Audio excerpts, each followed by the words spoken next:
Called Hot Under the Collar.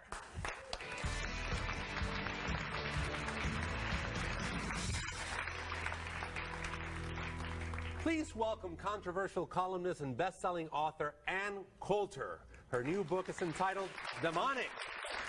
Ann said some outrageous comments about single mothers. And Ann, I really want to welcome you, but I don't get this about the single mothers. They should give up their kids for adoption. Oh, definitely. That's what the statistics are. I mean, not once they're 14, but a woman who gets pregnant out of wedlock, if she wants to do the best thing for the child, it is overwhelming. She should give the child up for adoption because the statistics, both from the left and the right, are overwhelming on what happens to illegitimate children. About 70% of juvenile delinquents, teenage runaways, pregnancies out of wedlock are committed by the children of single mothers.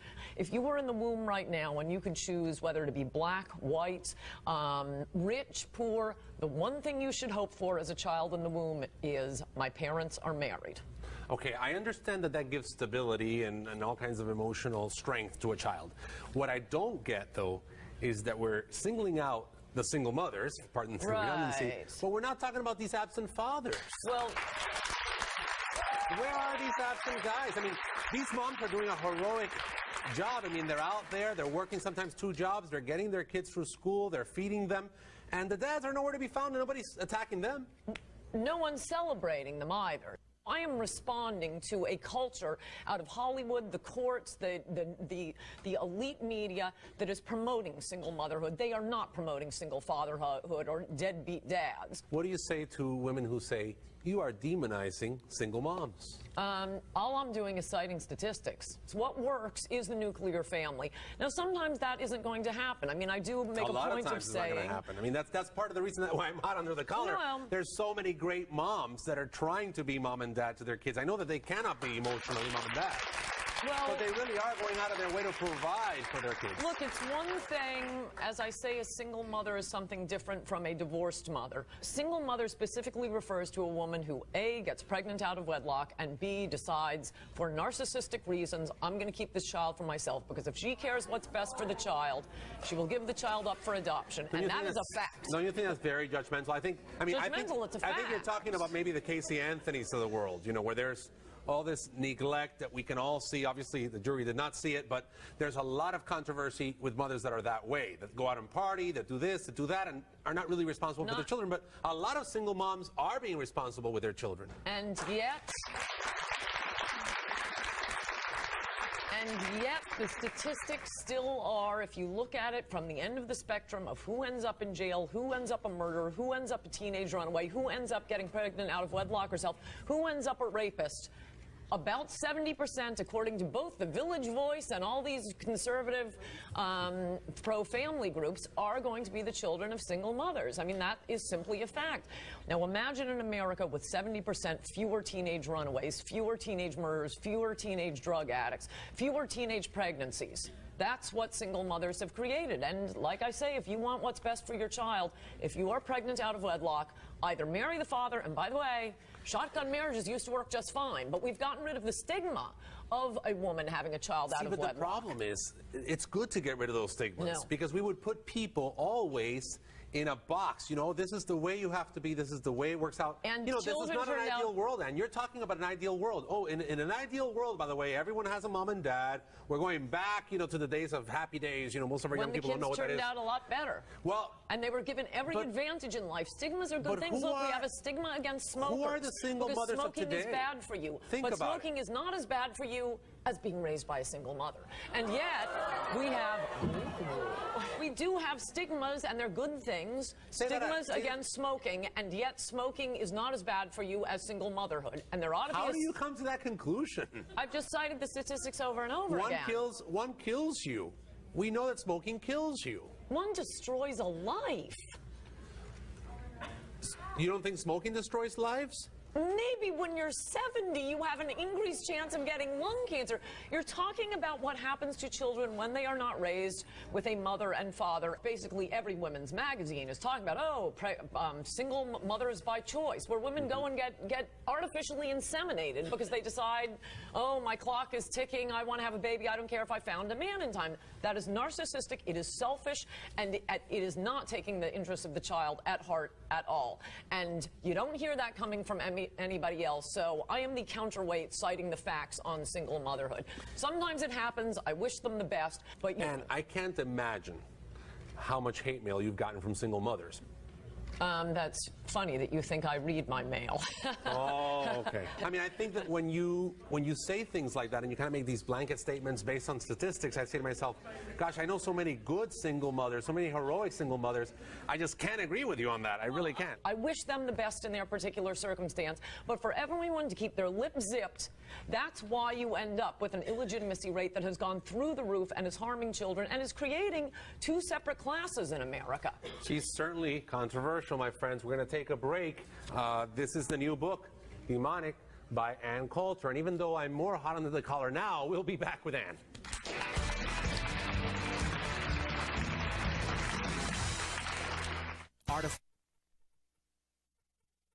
Extreme parenting. I want to prep them. Giving alcohol to minors. 10 years old? And letting her 16-year-old son have sex. You provide condoms at home. Have these parents gone too far? Kids are going to do it. Why do it at home? Why feed the fire? On the next Father Albert.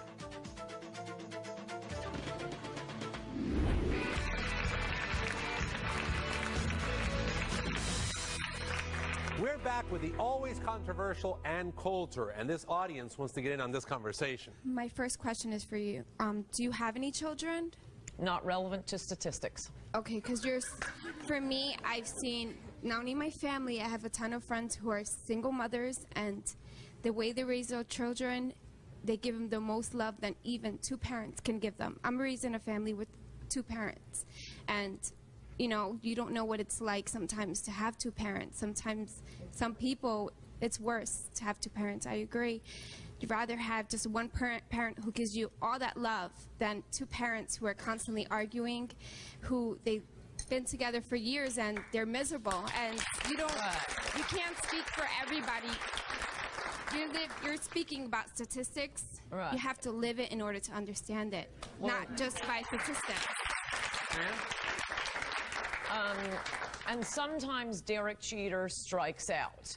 And yet, he's still a great baseball player because we look at overall how many times at bats, how many times a home run. When you have 70% of the children in juvenile delinquent institutions coming from single-parent homes, yes, I'm sure some single mothers do a terrific job, and I'm sure there are some two parents who do a terrible job. And yet, the statistics are the statistics. And we have more from the audience. You keep saying, you know, statistics, but anybody can make up a statistic. That's why there's so many of them, from both the left and from the right, and for 30 years Where do you now. think it's okay to say all this? Okay, I mean, you know what, you may as well stand up. My mother was a single mother, and I'm getting, like, emotional. That's fine. You're saying what you feel. I can't talk now. Yeah, go ahead. Okay, you may as well stand up and say, I'm a smoker and I'm very upset about the smoking statistics, and don't you tell me about lung cancer. The statistics are the statistics. Be nice. She's talking about something important to her. So is smoking, and people dying of smoking, and so is people being raised by single mothers. I don't understand. Standing up and saying, I'm a single mother and you can't say that is not an argument. Tell her about your mom. I didn't say that I was a single mother. I come from a single family. Okay, I'm not a came from a rapist. I'm not a smoker. murderer. Don't yell at me about what the smoking statistics are. We're not talking about smoking, lady. We're talking about single parents. We're talking about something far more important than smoking, I feel. Yes, as I said, it's more damaging to a child. So for you to even put those two together is ridiculous. I know you're saying this stuff, but do you think about it before you say it? No, just shoot off at the mouth. It's a chapter of my last book. It has the studies there if you're interested. It is study after study. No, I'm just shooting off the top of my head what comes into my mind. Actually, I'm a minor, and I come from a single family, single mother, okay? And I was raised really well. I'm doing really well. I'm going to school. I'm doing what I need to do to make it in life, and I'm pretty sure I'll probably be making more money than you, only because I'm not just famous for stating a horrible opinion, not a statistic. Look, the point is not what has happened to children who have been raised by single mothers already. Wish you the best. The point is to influence choices going forward. But now, Ann, are you serious about this? Because everyone here is outraged in this audience. I mean, you are citing statistics. I know that they're credible, but what we're hearing here is you kind of focus this approach, you know, anti-single mothers. Do you really believe all of that stuff? Who's the Christian here, Father? I care about the children. I care about how they are raised. And for you to be encouraging women to have children out of wedlock and discouraging them from being sent and to nice adoptive homes, I find shocking. First of all, you are nobody to pass judgment because half of us didn't even know who you were until today. Second, I am a single mother. And I am a great parent. I own a business. I go to school full time. My daughter is smart. She is happy. I'm a mother and a father. And I am great parents. We should be questioning how well adjusted you are.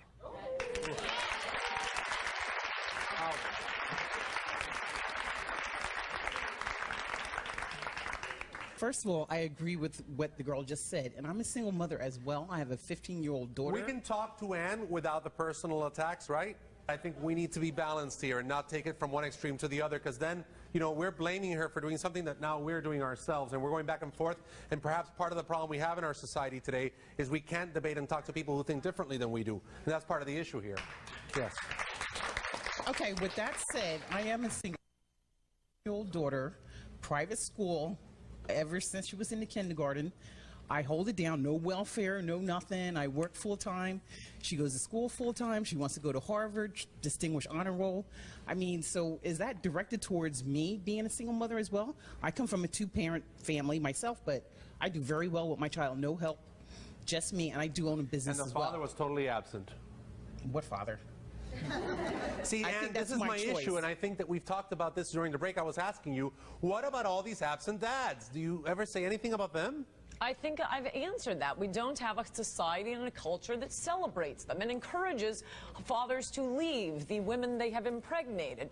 When you start having movies and glamour magazines and the court system glamorizing deadbeat dads, but in fact we call them deadbeat dads. And I wish single mothers all the luck in the world. Very helpful having you all stand up and insult me. You are proving to me that you are fantastic mothers. Okay, A, I don't know where you're getting your statistics.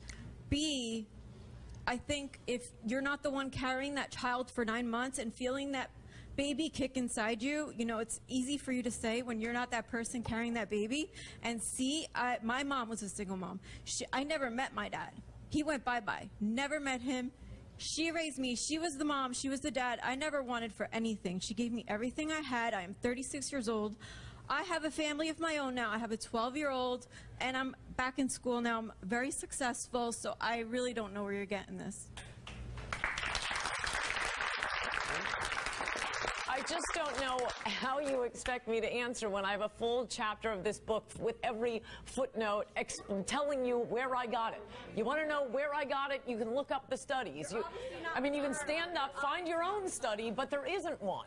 Okay, I want to thank you, Ann, for being with us. I know that everything that has gone on here is very controversial. We're listening to different opinions, and obviously Ann's new book is demonic, controversial too, once again, and we want to thank you for being here with us and taking